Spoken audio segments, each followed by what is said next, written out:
አላህ ከድንገተኛ አደጋ ይጠብቀን። አብርሽ ከነባለቤቱ የመኪና አደጋ ደርሶባቸዋል።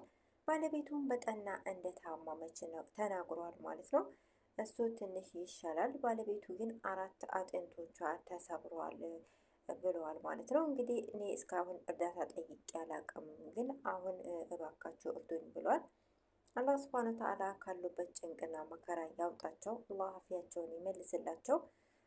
አብርሽ እንግዲህ ሁላችንም እንደምናውቀው የህዝብ ሰው ነው፣ የስደተኞች አባት ነው።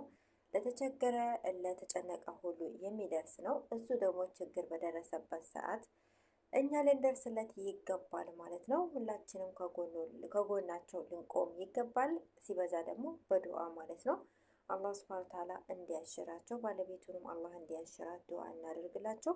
ባለቤቱ ወደ ቤት ተመልሳ እንደገና በጣም ታማ ወደ ሆስፒታል ተመልሳ እንደገባች ነው የተነገረው። እንግዲህ አላህ ሱብሃነ ወተዓላ ከእንደዚህ አይነቱ አደጋ ይጠብቀን። ሁላችንም ከአብርሽ ጎን ልንሆን ይገባል ማለት ነው። አብርሽ እንግዲህ ማንም ያውቀዋል። አብርሽን የማያውቀው ሰው የለም። ሰው በመርዳት በተለይ ለኛ ለመዳም ቅመሞች ለስደተኞች ፈጥኖ ደራሽ የሆነ ወንድማችን ነው። ለሱ ደግሞ ሁላችንም ከጎኑ ልንቆም የግድ ነው ማለት ነው። አሰላሙ አለይኩም ወራህመቱላሂ ወበረካቱ። ውድ ቤተሰቦች እንዴት ናችሁ? ሰላም ናችሁ? አልሐምዱሊላህ እኔ ጋር ሁሉ ሰላም ነው። በያላችሁበት ሰላማችሁ ብዙ ተረፍ ይበልኝ። ውድ ቤተሰቦች የማወዳችሁ የማከብራችሁ ዛሬም እንደተለመደው መጥቻለሁ። ውድ ቤተሰቦች ለቤቴ አዲስ ከሆናችሁ ቤተሰብ በመሆን ተቀላቀሉ ብላችኋለሁ። እንግዲህ ቤተሰብ ዛሬ በሁለት አይነት ርዕስ ነው የመጣሁት። አንደኛው አብርሽ የቄራው ነው። ሁለተኛዋ ደግሞ በጣም የሚያሳዝኑ ህፃናት ልጆች ፓስፖርት አውጥተው እንግዲህ አረብ ሀገር ለመምጣት ተዘጋጅተው ማለት ነው። እኔ በጣም ነው የሚገርመው እውነት ለመናገር። አሁን እነዚህ ልጆች አረብ ሀገር መጥተው ይሰራሉ እንዲቆይ እስኪ ያስቡት። ስንት አመት ይሆናቸዋል እነዚህ ልጆች ማለት ነው። አረብ ሀገር መጥተው እንዴት ነው የሚሰሩት? አሁን ለምሳሌ አንዳንድ ቦታ ላይ ፓስፖርት የሚያወጡት ማነው ፓስፖርት የሚሰጡት ሰዎች መጠየቅ አለባቸው ምናምን ሲባል ሰምቻለሁ። ይህ እንኳን ትልቅ ስህተት ነው። ምክንያቱም አንድ ሰው የግድ ፓስፖርት የሚያወጣው መዳም ቤት ለመቀጠር ብቻ አይደለም። ፓስፖርት የዜግነት እንትን ነው ማለት ነው።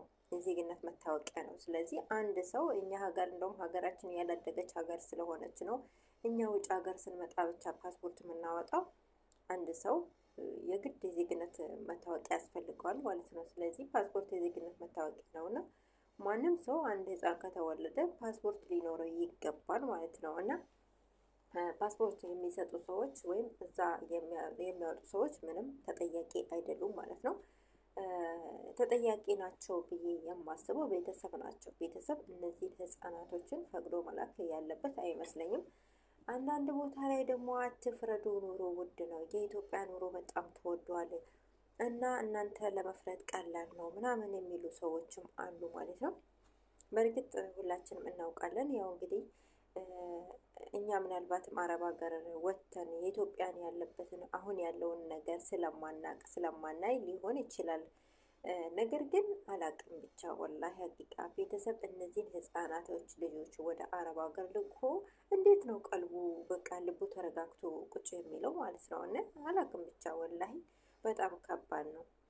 ያው እንግዲህ አንድ ሰው ልጆቹን እንደምንም ብሎ ማሳደግ ግዴታ ኃላፊነት አለበት ብዬ አስባለሁ። ቢያንስ እነዚህ ልጆች ትንሽ ቆይተው እንግዲህ መሰደድ ነው አይቀርም ዞሮ ዞሮ ማለት ነው። ኢትዮጵያ ሀገራችን ስደት ብቻ ሆናለች። ግን ትንሽ ቢቆዩስ በጣም እነዚህ ልጆች ህፃናቶች ናቸው እና አረብ ቤት መጥተው አሁን እነዚህ ቋንቋ አያውቁም ምን አያውቁም እንዴት ነው የሚሆኑት? እንዴት በቃ እንዴት ቤተሰብ ያስችለዋል? ወላሂ የሆነ እሳት ውስጥ መወርወር እኮ ነው ሀቂቃ ማለት ነው። አስባችሁታል?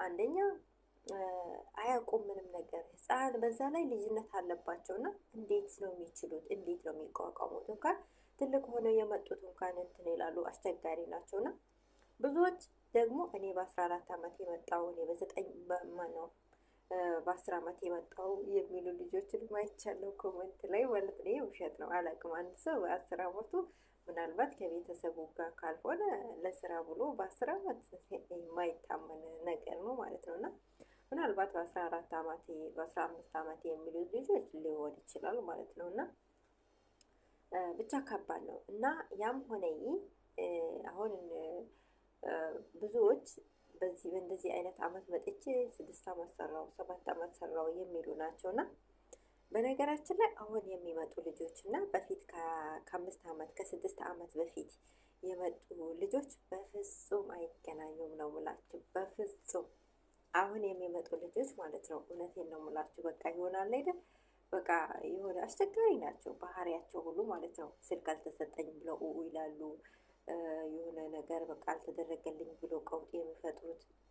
እንደ እኔ የመጣው ጊዜ በጣም አላውቅም። 1 አመት ከምናምን ይመስለኛል። 1 አመት አካባቢ ይሆናል ሊሆን ይችላል።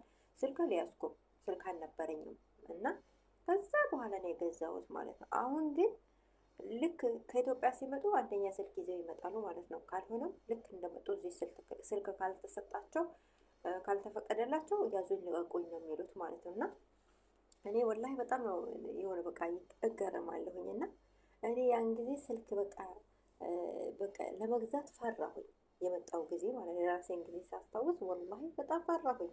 እህቴ ሁላ ነበረች ግዙልኝ ለማለት ሁላ ፈራሁኝ። ምክንያቱም አረቦች ያዩና በቃ በስልክ ልትጫወት ነው የመጣችው ወይስ ለስራ ነው የመጣችው ይላሉ እያልኩኝ ማለት ነው። የአሁኖቹ ግን እናቴ ገና እንኳን 1 አመት ማለት ነው።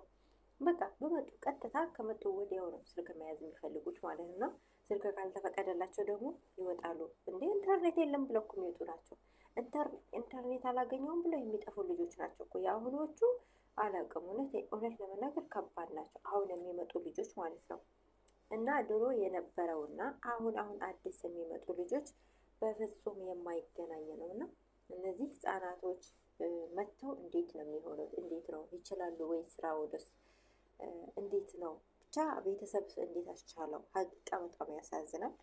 ለማንኛውም እንግዲህ ያው መጥተው ይዩት ነው የሚባለው። ሌላ ምን ይባላል? መጥተው ሲያዩት አንዳንዴም ደግሞ እዚህ ሀገር የሚኖሩ በቃ በቪዲዮ